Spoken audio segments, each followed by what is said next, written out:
يا أيها الذين آمنوا اتقوا الله حق تقاته ولا تموتن إلا وأنتم مسلمون واعتصموا بحبل الله جميعا ولا تفرقوا واذكروا نعمة الله عليكم إذ كنتم أعداء فألف بين قلوبكم فأصبحتم بنعمته إخوانا وكنتم على شفا حفرة من النار فأنقذكم منها كذلك يبين الله لكم آياته لعلكم تهتدون ولتكن منكم أمة يدعون إلى الخير ويأمرون بالمعروف وينهون عن المنكر وأولئك هم المفلحون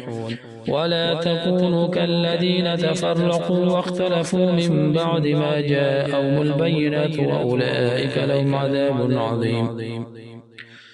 يوم تبيض وجوه وتسود وجوه فأما الذين اسودت وجوههم أكفرتم بعد إيمانكم فذوقوا العذاب بما كنتم تكفرون وأما الذين ابيضت وجوههم ففي رحمة الله هم فيها خالدون تلك آيات الله نتلو عليك بالحق وما الله يريد ظلما للعالمين ولله ما في السماوات وما في الأرض وإلى الله ترجع الأمور كنتم خير أمة أخرجت للناس تأمرون بالمعروف وتنهون عن المنكر وتؤمنون بالله ولو آمن أهل الكتاب لكان خيرا لهم منهم المؤمنون وأكثرهم الفاسقون لن يضروكم إلا أذى وإن يقاتلوكم يولوكم الأدبار ثم لا ينصرون ضربت عليهم الذلة أينما ثقفوا إلا بحبل من الله وحبل من الناس وباءوا بغضب من الله وضربت عليهم المسكنة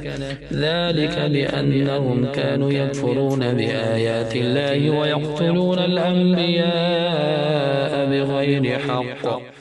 ذلك بما عصوا وكانوا يعتدون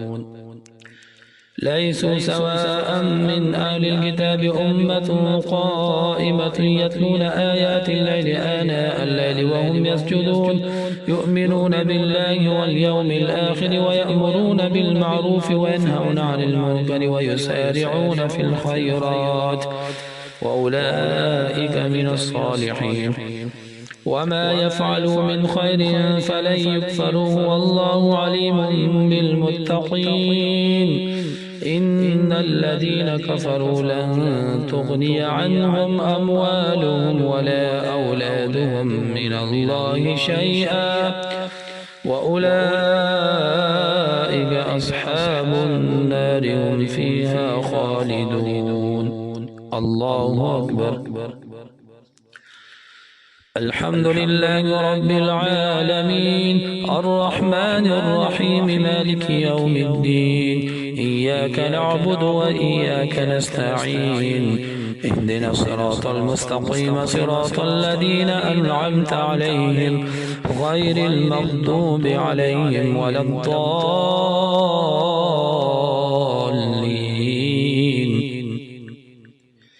مثل ما ينفقون في هذه الحياة الدنيا كمثل ريح فيها صر أصابت حرث قوم ظلموا أنفسهم فأهلكت وما ظلمهم الله ولكن أنفسهم يظلمون يا أيها الذين آمنوا لا تتخذوا بطانة من دونكم لا يألونكم خبالا ودوا ما عنتم قد بدت البغضاء من أفواههم وما تخفي صدورهم أكبر قد بينا لكم الآيات إن كنتم تعقلون ها أنتم أولئك تحبونهم ولا يحبونكم وتؤمنون بالكتاب كله وإذا لقوكم قالوا آمنا وإذا خلوا عدوا عليكم الأنامل من الغيظ قل موتوا بغيظكم إن الله عليم بذات الصدور إن تمسسكم حسنة تسؤهم وإن تصبكم سيئة يفرحوا بها وإن تصبروا وتتقوا لا يضركم كيدهم شيئا إن الله بما يعملون محيط. الله أكبر.